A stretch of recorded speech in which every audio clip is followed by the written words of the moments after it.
Abukeli beBlaqlife TV igameni lohlelwa impande zama-Afrika lami igama ke uKings Chaka umfokaluqa sithemba ukuthi abantu baphilile emakhaya la nihlele khona kwayintokozo uphinde sihlangane kunye nani la sizokhuluma nodokotela wethu ke sofunda okuningi sothola okunye futhi esikudingayo sifuna ukukwazi phethe udokotela uGasa uzochaza kabanzi ngoba niyazi la ekhaya hamba simfuna umuntu lahlala khona siye endumbeni yakhe phakathi sifikileke kwababa udokotela uGasa baba sibingelele. Awusibingelele umsakazo weBlaqlife TV. Kuyalunga kodwa. Hayi kuyalunga umsakazo kuyalunga. Aqonde waze watsheka. Basho kanjalo abantu abasuke la. Phela naniphatha into zokuphila funa niphile madoda. Ngathi kuyanceka. Kusiza ukuthi niyaphila. Asincenge thina umsakazo impilo siyayiphila nje. Nazo. Siyayiphila umsakazo. Nazo. Asithemba ukuthi ke kusebenzeka kahle namanje kusaloqhubeka kahle. Hayi umsakazo hayi. Kusalokhu qhubeke kahle nje kugcwala ubusuku nemini abantu bathola usizo bafona abantu ubusuku nemini basizakala ngezinto ezahlukene ke zina. Alright, usakhuluma ngento ezahlukene dokotela usibizela wathi kunezinto ofuna ukuzazisa abantu induku zakho nazo indlela osebenza ngayo nemithi ethile nje ufuna ukuyazisa kubantu. Mhlambe awuqale dokotela usazise yipi le mithi othi khona la kwababuGasa. Msakazi umuthi enginawo la engiwuphethe ngizobala nje. Umuthi wokuthi umfazi monomfazi uthotha umfazi angafibi angakwazi ukushelwa angashelwa umuntu angakwazi ukushelwa kungabi khona insizwe ezibikayo kuye kungabi khona insizwe ezizibikayo kuwo ngoba sigwema lento ukuthi umuntu uthotha umfazi uzomcupha ngelumbu yabo mase sohambile wena emhlabeni uthothi usefuna ukujabula ngoba uthotha abanye uthothi basebancane yabo aqhubeka ahambe uthothi usekhipha izidumbu ngokungenhloso lento uthothi ayisakwazi manje ukulapheka kagcina sengidecide ukuthi angithole le nduku le ukuthi umfazi akangashelwa nje ya molala naye mothi ufuna ukulala naye umsakazi le nduku le isuke ifakwa ikhanda lofuthi yafakwa isivalo selokhuza isivalo sengwe yazofakwa ilokhu imfinyozi ngicathi umsakazi wayazi imfinyozi bazofakwa kwafaka impande zembuna kwafakwa ikhathazo le nduku uyicabala umsakazi enkabeni uyicabele enkabeni mozolala nomfazi wakho uzoyicabala ibe yibhande la ngaphambili uyicabe nala kuwena eqolo la ngemuva ya mola mase uyayiphuza enye mose uyolala nomfazi wakho ingena ngenkaba ingene ngoba engisuka uyicobela indukwini umsakazi ya ngisho ngabe kuthiwa unjani lo muntu lo osuke eselalena efuna ukulala naye ngenkani akakwazi. Okay. Iwa nje imfinyozi lenza ukuthi lifinyele libuyele ngaphakathi. Mase ukuthi ikhanda leyo futhi umsakazi yenzela ukuthi zonke lezi zinto ayithi ziyafinyela. Yabo so sesithakileke ngamakhuba lathize umsakazi. Yabo sazofaka namathambo eblamani ukuthi abe ishingishani uyalazi umsakazi iblamani ukuthi liyadlokofa. Oyishingishani lo oshelwayo. Lo oshelwayo akalalela ayikho into ayilalelayo ephuma kumuntu wesilisa ngaphandle kwalo osuke eqondene naye. Okay. Mhlawumbe ekhaya bayibuza bayiphendula sakhuluma abantu besifazane nabesilisa abafaka abantu besifazane abasifazane abavumelekile ukuyenza lento ukuthi umuntu abe nomuntu wakhe nje othi yena ongasheleki ongashelwa ongasheli njalo ohlezi nje ecabanga ngayo abesifazane banayo leyo nduku ikhona silayina ngezinye induku ke lapho sifaka nembulu umsakazi mhlawumbe uyayazi imbulu nesilwane ekuthiwa imbulu amafutha aso umsakazi ukuthi naye uyicabala enkabeni mase nyageze ngawo mezolala naye ukuthi noma ngabe kuthi uyapi induku ayibisavuka kulo wesilisa kube ngathi inyongo uzwa kuxabhisisa uma ethulala nomuntu wesifazane ngoba isuke ifakwe nelokhuzana nomhudo welokhuzana wenkomo yesithole yabo uthi uyezwa kuxabhisisa ezwe ngathi ayazitshela ukuthi unenyongo nenduku ithi ivo phansi mengabe ukuthi ucabanga umfazi wakhe makushona ilanga nje ucabanga umfazi wakhe akekho omunye umuntu amcabanga ukwazi lamadoda othothi umsakazi noma exoxa lokho ethi ufro umama usuke ukhandwe kanjalo lapho umsakazi manje uma ke uyibala ukuhlukana kokusebenza kwale nduku oyikhuluma ngayo ihluke ngani nesichitho nedliso ngoba mangizwa uthi umuntu akasheleki shuthi usuke efana nomuntu ofaka isichitho uthi umuntu uhlala acabanga umuntu wakhe akulona idliso ihluke ngani lento kulesi msakazi akulona idliso ifana nesibambelelo umsakazi ngene iphile ngaphakathi ngoba le nduku isuke igaxe nomulwe lo mgodi kahle kahle umfazi suke simvala ngaphansi ukuthi ungakwazi ukulala naye ngoba ukuzwa amadoda kuthiwa abulele nje abulela umfazi ngoba usuke elale nendoda efebile la sivala umfazi ofebayo ukuthi akangazi afike lapha ngoba into elelayo ukuthi angalala. Sikwazi umsakazi ukuthi sithi sikucupha ngomuthi kodwa ukwazi ukuthi ulale mase ugula ekugcineni. Kahle kahle ayingenzeki nje kwaleyo nto ukuthi kuze kufike lapho ekulaleni nanokuthi uzofike lapho ekushelekeni.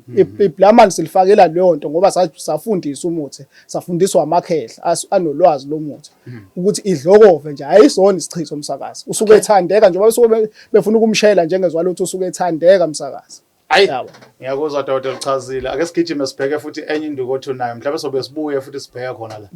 Enye induku ekhona umsakazi la ekhaya induku yokuvala ekhaya makushonwa njalo. Ivala ekhaya nje le nduku uyayipheka uchele ngayo igceke lonke. Mawuchela ngayo igceke lonke umsakazi uthathe omunye i2 uthathe omunye oyimpuphu mase uqeda uyidwebe ethuneni kanje engekunika wona oyimpuphu ngathi ilokhuzana nje ophawu udwebe kanje ethubeni lesiphambano uthi la ekhaya sizovala ukufa.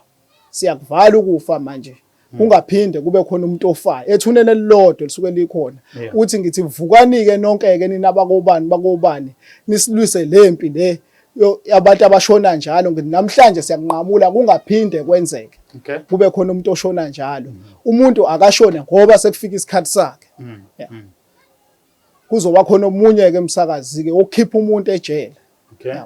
Lo muthi okhipha umuntu ejele uyawuthatha ufake emanzini uphalaze ngawo noma ngabe kuthiwa usehlala iminyaka emingakanani ube soyasho ukuthi nina bakobani yabo ushaya ithamu uphuza ithamu lomuthi uphalaze ukuthi nina bakobani ngithi njengamanje hambani okhipha ubani ingane yenu ihleli lapha ebumnyameni ilandeni siyayidinga la njengamanje mawukuthi ninendlela yokuthi ningakwazi ukuthi nihambise umuthi kulo ngaphakathi ngiyakwazi naloko umsakazi ukuthi kwenzeke yabo naye ahanjisela umuntu azomumatha uphalaza ngaphakathi noma usengawuphuza yena kuphela mawukuthi kuzokwazi ukuthi kwenzeke futhi bengenzekanga ayibi khona inkinga usebenza nje lo muthi usetshenziswa umuntu ngoba ususetshenziswa igazi la ekhaya kubalula kanjalo umsakazi abese yaphuma umuntu uthi kade namgcina kade ahlala ngaphakathi ejele. Alright asiqhubeke futhi Dr. neminye ekhona. Kuzoba umuthi umsakazi la umuthi womuntu othothi uyantshontshelwa yabo la sinomuthi ukuthi la mangabe untshontshelwa ukuthi ungakwazi ekhaya sicuphe ekhaya ukuthi ngingangeni nelodwa isela ushwe nemfuyo yakho ukuthi kungabi khona umuntu ozosicacasela uthothi uvule esibayeni noma ngabe kuthiwa umuntu ontshontsha la abantshontsha ngethoshi ngizokuthiwa abanye bazikhanyisa ngethoshi abanye bakwazi ukungena phakathi kwazo baphume nazo sibe seziphuma ziyabalandela noma ngabe kuthiwani umsakazi lo muthi lo uxutshwa nelokhuzana nenkungu yomfula uyoxutshwa nenkungu yehlathi uxutshwe nenkungu yaselokhuzeni yasemaweni lesuke idilike weni lekuthiwa umlalamvubu yabo mofika umsakazi awuboni kwamuzi ngisho makwacabanga nje okubi awuboni kwalowo muzi lo uhamba into ongayazi uhamba udingasho sothi ugcina ungafikanga khona. Inkinga la Dr. Labantu bakhala ngokuthi sebekhatha ukuhlanyisa abantu. Sebefuna manje ukuthi kube khona izinto nje ezithi no. Shuthi mawukhuluma kanjalo usho ukuthi umuntu osuke ecabanga uzonto nje akaze nje azangena egcekeni. Akangazi afike umsakazi kulokwanda inhlanya ezingenasidingo umsakazi yabo ngoba leyo nto iba yicala kuwena yabo wena osuke ukhiphe lo womuthi yabo.